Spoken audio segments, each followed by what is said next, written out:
Kev Fact: the evolution of the stripes. In my last video, talking about the Red Brown costume in the '79 movie, I talked about how the stripe under the star was white when it's supposed to be red.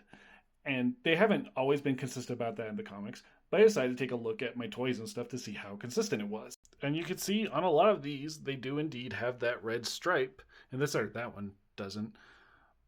And I guess that one doesn't either. Man, this was a bad example to start with. Okay, there we go. More red. Got there, and that's there. Sam's is different, but that is a different costume design, so I'm letting it slide. But as you can see there, and more of the MCU, and a lot of the MCU ones are more like that because I think they've been more consistent with it.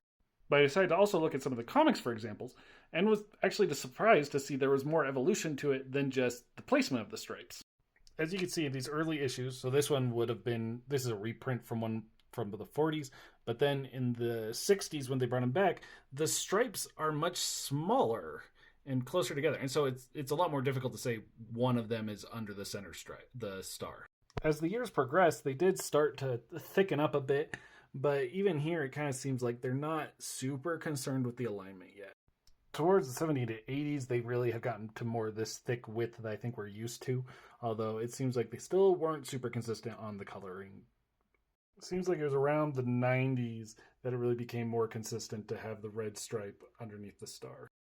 But even with it being more consistent, there's still more modern examples of like a misalignment.